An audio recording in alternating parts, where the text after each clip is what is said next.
because according to this little press release I've got here, from 1966, they got the name and they were travelling down on the train and somebody commented on the hair. The hair was so long and it was a crying shame. You know the answer to that. No, I don't think that's true. Is that a decker? I think that. Let me read it out, what it says here then, hold on. I know the story. You need a table. Let me just see what it says here then, because it says here.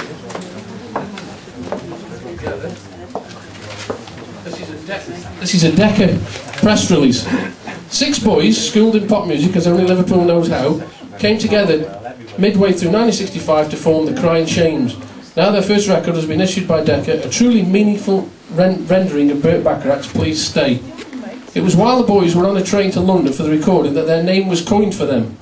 An old lady sitting opposite took one look at their abundance of hair and remarked to her husband, "It's a crying shame, Bert." That's not true then? No. Good I can't remember a lot, so I'm going to do my best. But that is not true. Because when we went down to Joe Big's studio to do the recording, as I recall, we went in the van, and we came back in the van. So what was the old lady doing in the van? Seriously, you'd have to ask one of the others. But You were from Norris Green. so my understanding, really, my memory serves me, is that the name was sort of derived. Oh, is it a swap job? Not working, probably. It's not working. That one is. Hello. This one. That's working. So it's my. That's working. You got to put it close to your mouth. Oh, have you? Drummers don't sing, do they? Hey, listen, some bloody drummers don't drum. So it's my. From my recollection, I would suggest that the band thought of the name on their way back from the recording session. That's just my memory. I don't remember any train job or any old lady saying to her husband personally. Well, George told me. But somebody said to me years ago, and I can't remember who it was now, which is not unusual, but somebody said years ago, never believe your own publicity, and I never have. And I still don't. George Robinson, who was founded the Bumblies with me, he said that when they got down there, the Bumblies was a television programme. Does anybody remember that? Yeah. With Michael Benton, it was a spin-off from The Goon Show.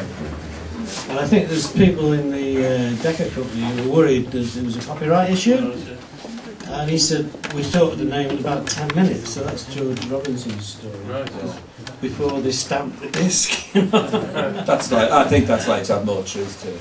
To make it even more confusing, at the same time, there's another group called the Cryin Shames. That's correct, yeah. With an A instead of the I. Were they American? They were Yanks. Yeah. The Americans, rubbish. Yeah. Any Americans? Well, also, there was... Keep it positive, Dave. Again, some more little cuttings here. Group change. Richard Routledge, rhythm guitarist with the Aztecs, has left them to join the Cryin Shames on that one. What, with a G? With a G, yes. So there's all sorts of... yeah, well, that's true. That's true. Richie came from the Aztecs too. Yeah. So it's a mixture of... Sorry. Yeah, okay. So it's a mixture of sort of two groups then, the Bumblies and the Aztecs. Well, yeah, the Bumblies sort of evolved. Hello. And new guys left and new guys came in. Charlie Crane came in.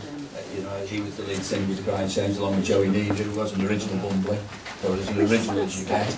And it was through Charlie that he brought Richie in. Right. And I brought Phil in, because he was a friend of mine. We were playing with a group called the Calderstones. And I was playing with Phil was the organist, and I brought him along.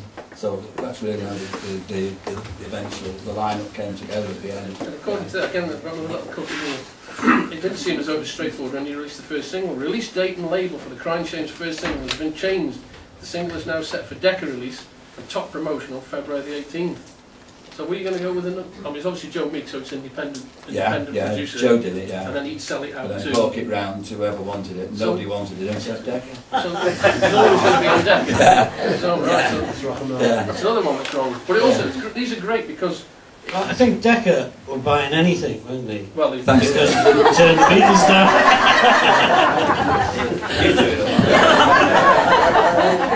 But this is a little bit great little cut in here. And what this is about the hair again. This is what I was going to say about the woman on the train business.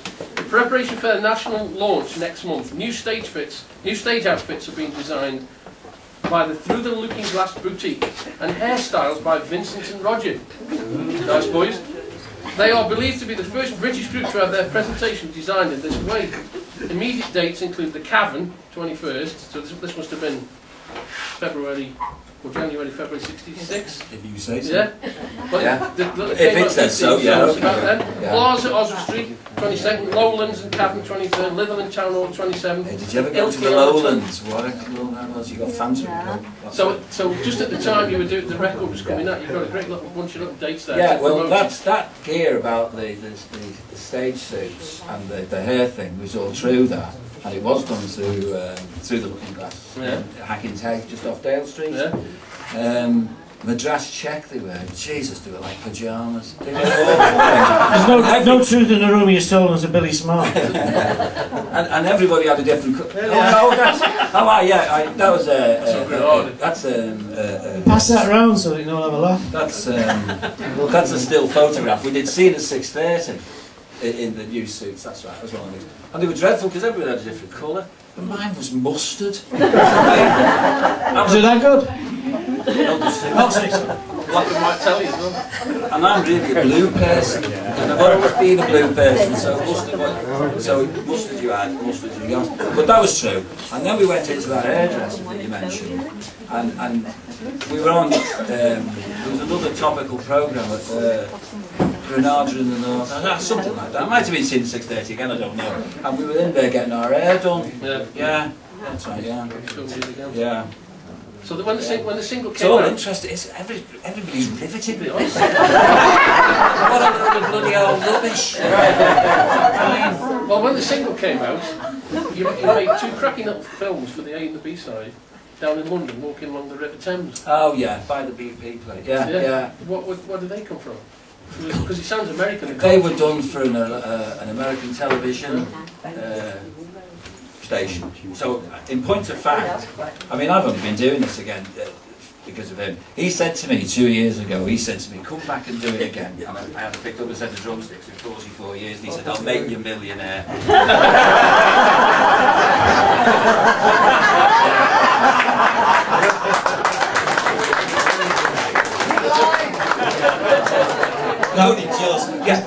Charlie's everything he was in the oldies, except he's gone a bit deaf. Because what I actually said was, come and join the band and I'll make you a cup of tea. So, you see, I was just what I was going to say now. That was going to be a great story, but you were all going to be in bulk with that, but it's gone now. It's all about the American film. The film. Yeah. By the River Thames. Yeah, that was done for an American television. They are. Yeah, that's what I was going to say. I remember now. Just hang on. I'm talking to them. Right. So what it was that I got back into this like just 2 years ago because of him, and it was only last year somebody rang me or texted me and told me about that because it appeared up on YouTube. I don't know who put it up there, and I'd never seen that from the day it was done. The only time I saw it, they had these vans outside it was outside the BP offices on the Thames, whatever side that is. And they had these looked like bread vans for want of a better purpose, it was all gear in. And they had monitors, and that was the only time I ever saw it because they ran it back to us when we finished it. You know, we'd done the walk up, we'd done it about 4 or 5 times with it. But I'd never seen it before until last year. That's the first time I'd seen it in 40 odd years. They're walking, 2 of them got guitars, and there's like an organ on the record, and they're just walking on the River Thames. Yeah, it's a bit naff really. Well, but you know, when you look back at yourself and you see yourself at 17 and you go, jeez. What was that story you were telling me about? Like when you were down there and only some of you could afford a hotel. Oh, well, that was when we went and down. All the bands were in. All the bands were sleeping by the Thames. Well, it was them. Was it them? Them, yeah. That was all. Yeah. That was a true story because what we'd done. George Robbo knew Joe Meek, or knew of Joe Meek, or knew a friend of a friend of a friend of Joe Meek's sister's mother's auntie's aunt. And so we did the Oral Park Ballroom, and we got back in the van. It was a bank holiday because I was off work on the Monday. And we got in the van, and Norman, our roadie at the time, took us all home, dropped us all off, got a change of clothes, and he picked us all up again, and we drove straight down to London, because we said, well, we're just going to knock on Joe's door, you know, which is what we did. So we got into London in the early hours of the morning and slept by the Tower of London. And we had to toss a coin as to who slept in the van because there wasn't enough room and who slept outside.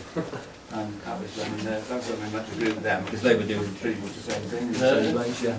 And that's how we come to meet Joe. Because the next day we went and knocked on his door.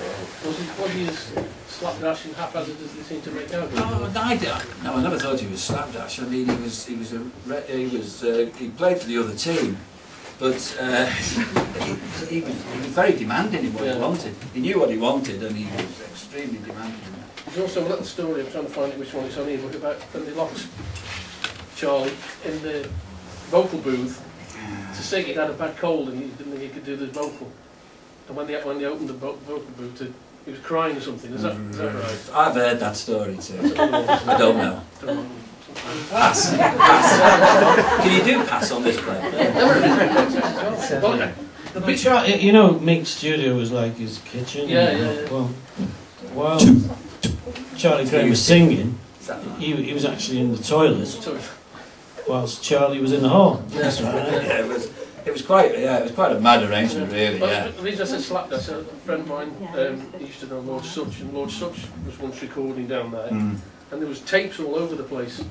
And he was standing on some tapes or something, and Joe Mick said, "Oh, get off there." And he said, "That's John Layton's next single." Yeah.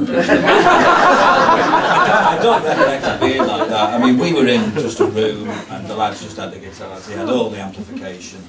The kit was behind one of these plastic sheet things, you know. Yeah.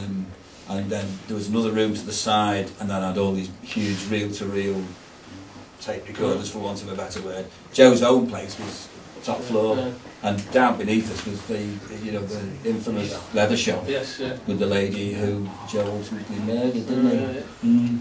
The single, has everybody heard Please Stay? Yeah. The B-side then, I'm glad Alan's in because Alan will like this. The B-side was quite it was an original number, but it wasn't an original number at the same time. I'll just play a bit of it, see if anybody can work out what song it's based on.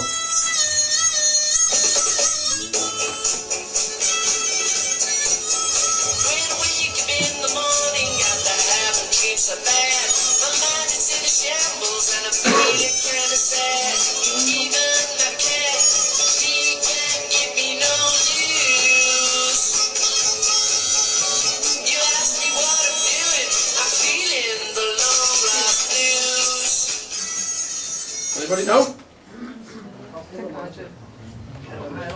Correct. Al? Has Al got it? Bob. Yeah, it's Bob. What was the song, do you know? No. I'll pass you off to these guys then and they'll tell you. I've forgotten, but it's on the website. On the road No, again. the story was George, who is on the record as credited as a songwriter. I think with Charlie. The two of them. Joey Need. Joey Need and George, And you guys didn't know he'd stolen it, did you? I didn't have a clue, no. And he kept stum about it until he got to America. And somehow Bob Dylan heard it and just politely got in touch and said, "Can you put my name on that, please?" So it went out in America with George Robinson, Joey Need, Bob Dylan. Yeah. And if you listen to the Dylan track, it's pretty well the same as the Shame. That was called On the Road Again. It was off the first album, wasn't it? 61. Yeah, no, it was. They made a load of money out of it, you know. Even though, Please Stay only did as well as it did, really. But they got loads of royalties because they were down as having written and produced this stolen record. Yeah. But they did, because whenever we got royalties, and I mean the last royalties I got, it was funny because they came from the official receiver in London and I was currently being interviewed by the official receiver in Liverpool. It was a bit embarrassing really. It was about 174 quid and it was in about 1974 now. I know the years before that when we'd gotten royalties, like whatever I got, I mean they got triple. Yeah? Yeah, because of that. But George was saying that they'd worked out that Decca owed the band £40,000. Well, I wish you could show me where it is now. And they got a solicitor involved and said, "Where's the money?" And Decca said, "Well, it cost you about 30 grand to find out whether you're right." And of course the boys didn't have the money, so they were cheated out of that by our good friends at It's funny you say that, because the 3 singles that were released in '66 are really collectible. Yeah, yeah, it's a shame really, and you know, you shouldn't go to your deathbed with regrets in the basket at the bottom of the bed. But the one I will always have seriously is that I like to think that as we had signed with Epi when we got the opportunity, that I may have stayed in the industry and possibly learnt enough to be good enough for these fellas. But seriously, I think I might have stayed in the industry throughout, when in point of fact we all followed what appeared to be the firm that were waving the money, because we'd had nothing. We were only council house kids from Green Lane and from Norris Green, and so we signed with Capable Management, and Capable never came up with the promises. The promises were, you know, he never came up with anything at all. Capable. I think it's on the sheet that's gone out. There's a little story about not signing with Epi. Yeah, oh, that's a true story. Right, for Music Echo. Yeah, well, we all used to hang down there, you know, for something to do really, folding up the papers and put them in the rolls and sending them off and stuff. Yeah. Anybody remember Music Echo? Yeah. Was that a hive off of Bill Harry's? It's all got Amalgamated. You know, as a kid in Liverpool, never having much, and the rest of them are much the same. You know, when you go to see Epi, and you get on the 18C bus and get off outside Lewis's and walk across to Adelphi, that doesn't have the same whatever as being flown down to London and being driven around in a Pontiac Parisienne and staying in the Hyde Park Towers, and you think, Jesus, I've landed. You know, we're here. Yeah. How long could you get? So where did the band go then? I mean, you made 3 singles, but didn't you leave before the band split up? The start of the breakup was with Jimmy Savile. We were doing a show for Jimmy in Manchester, and there was a disagreement within the band, and the band never travelled again together as one. We finished it, we did the island round and places after that, but we went as 2 halves. Well, it wasn't 2 halves, it was basically Charlie Cryin and Richie Routledge on the one side and 4 of us on the other. So that was the split, and we travelled separately, and we ended up, the last gig we did was the Twisted Wheel in Manchester, and we didn't do anything again after that. Then Charlie and Richie then tried to re-promote it as Paul Ritchie and the Cryin Shames, because Charlie used to change his name each week depending on how he felt.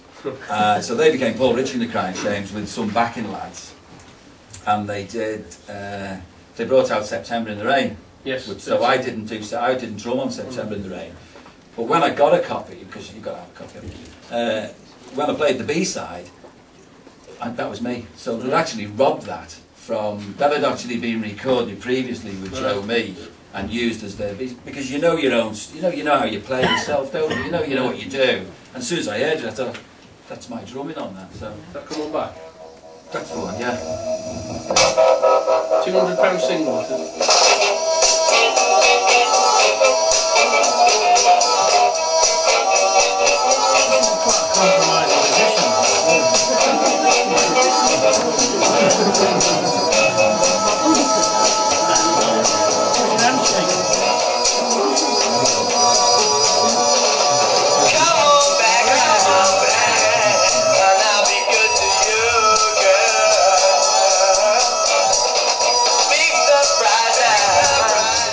Very rare single.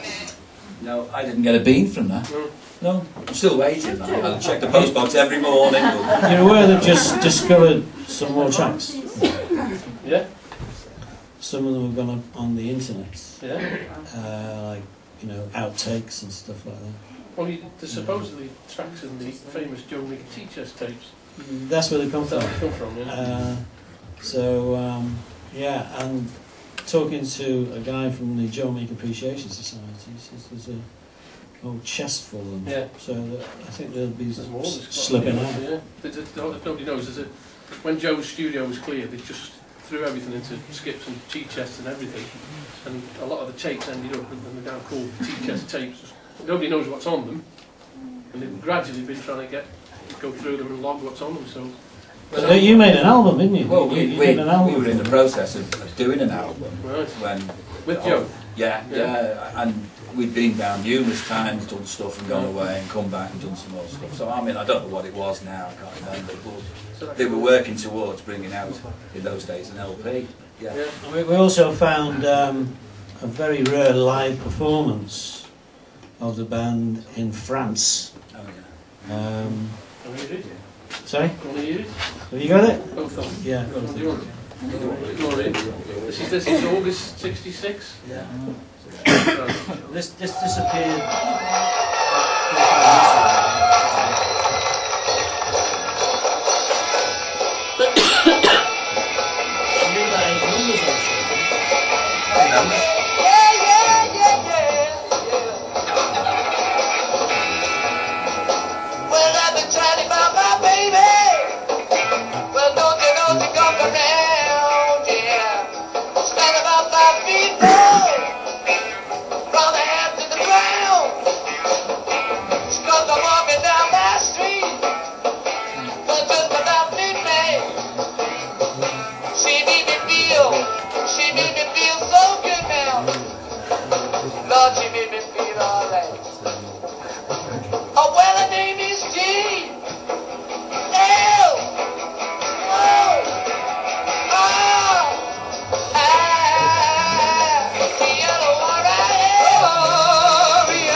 Again, both tracks are on YouTube.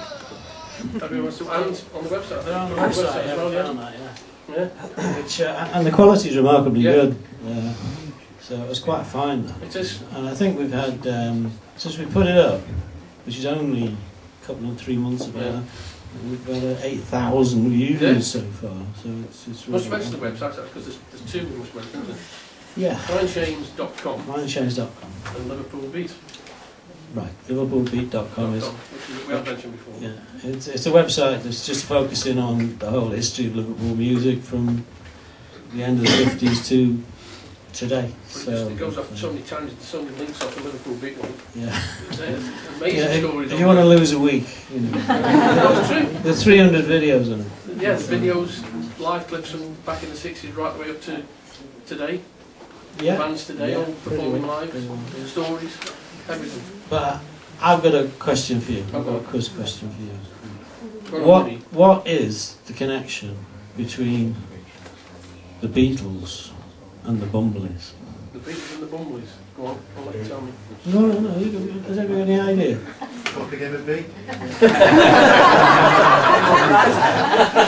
It's true, but you're not getting the bloody prize. Well, there's a young lady called Frida Kelly, you might know. I think she's here today. And her fella was Ryan was the second incarnation of the Bumble's bass player. Is that right, Frida? Yeah. Yeah. So there you go. And of course, Frida was secretary of the Beatles. So there's a connection. That's about as close as we got. So Bumblies then. So if you look on the Liverpool Beat website, there's a lot about the Bumblies. So are they still active, or are you still sort of doing two groups at the same time, or? Well, I'd started the Bumblies with George Robinson and a fellow called Mike Parker, who's sadly no longer with us. Sort of 63, right? And it was, I guess you could call it the third wave of Merseyside, wasn't it? All these old fellas like Ken Gallagher, Harry, you know, they were already retired by the time we got there. Is that right, Ken? And we formed this band, and we were all fans of the Goons, you know. And, so Michael Benty was part of the Goons. Then he did this show, we called the band the Bumblies because it began with a B and about the same length as the Beatles. So that was the idea, and that's how the band kicked off. And the first practice. Oh no! Before George joined, we. Tell you how bad it was. We had one amplifier, 2 guitars, and a fellow who wanted to be a drummer. And we went to this place in Queen's Drive in Liverpool, St Andrews. I can't remember the name of the church. And the drummer was a fellow called John. He says, "Don't worry, I can borrow some drums." So we go. Didn't he have a deep voice? He did. Well, Maybe something to do with rugby bits. So anyway, we get there, and he's gone next door to the boys' brigade, right? And he's borrowed a snare drum, and the biggest bass drum you've ever seen in your life. And on the front he had the 44th BB. So which is rock and roll, you know, one amplifier, two guitars plugged in. It was a nice amplifier, wasn't it? And away we go, you see. And do you remember the winkle pickers? You know? So he hasn't got a bass drum pedal. So he's kicking this. And all of a sudden he went straight through the skin. And we legged it. It was the BB's property. So that was the first practice ever. And then the second practice ever was when we met George Robinson. He was a bit older than us. And he walked down Broadway, which is in Norris Green, if you know it. Knocked at the door, and there he was, decked out, and his hair down to his knees. You know, remember those round-necked jackets that the Beatles used to wear? One of those. He looked the part. He says, "I believe you're looking for a bass player." We said, "Well, yes, we are. Try not to sound too keen, you know, but we were desperate for a bass player." And I said, "Yeah, you've got to be good, like, you know, who you kind of band." And he said, "I've got a Fender Precision," which, for those of you who don't know, was a very rare American guitar. I think there are only about 2 in Liverpool at the time. So he said, "Get in! Get in!"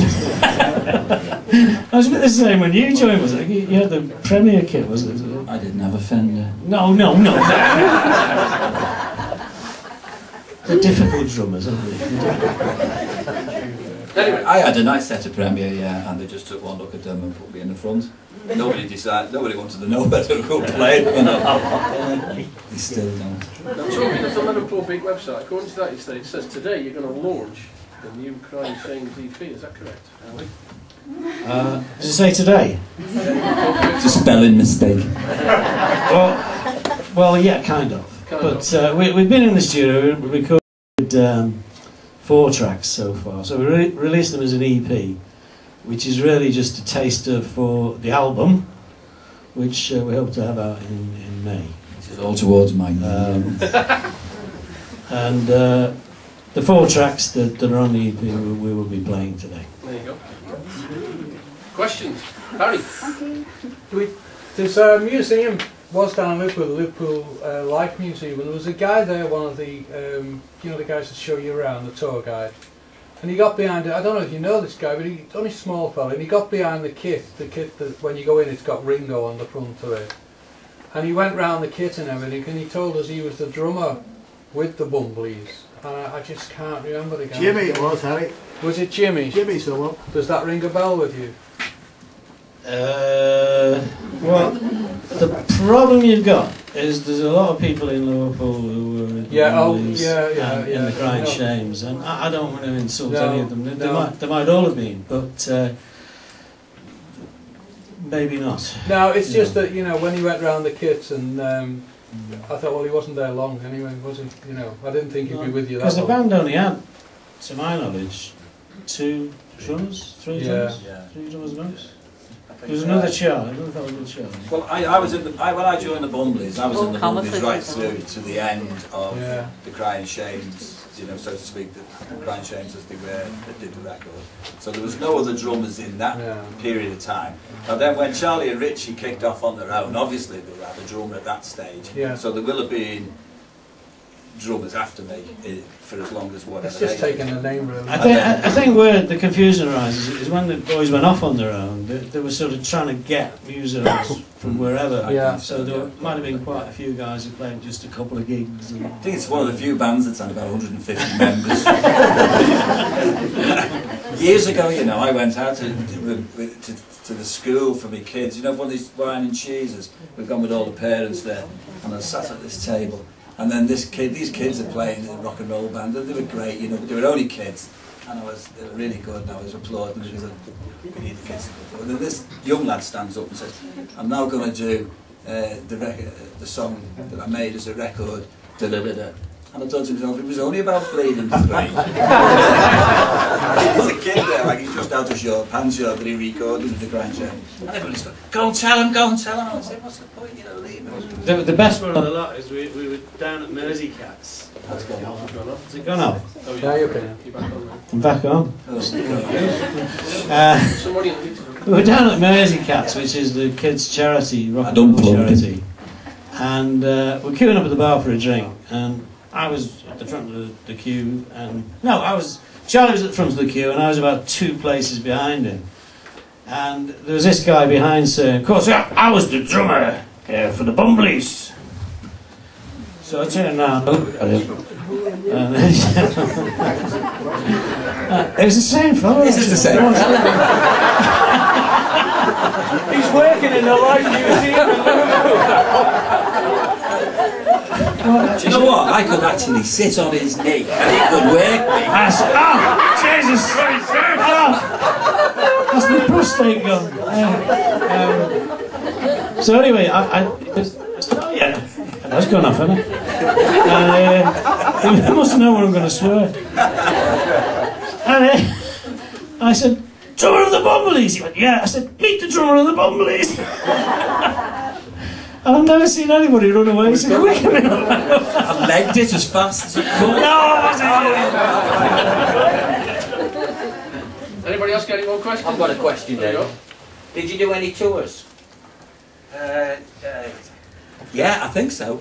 Well, I've got nearly every programme from the 60s tours. I'm trying to figure out which. They weren't tours as so much as one-night stands, really. That was with the band, not with the women. Yeah, no, we're not going there.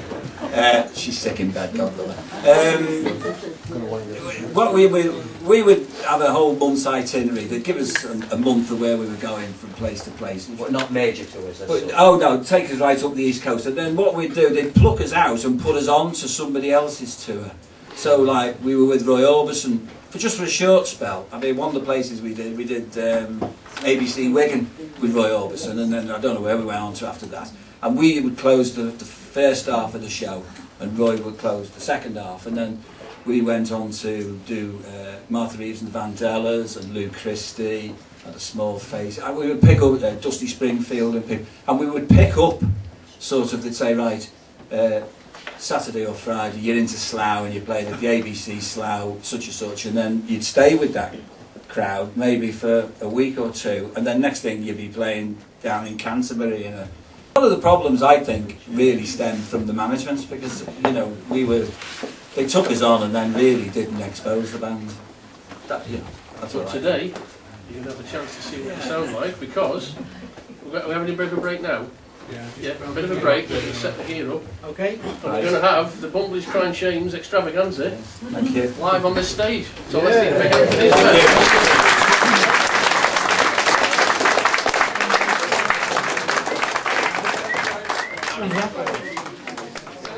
If I get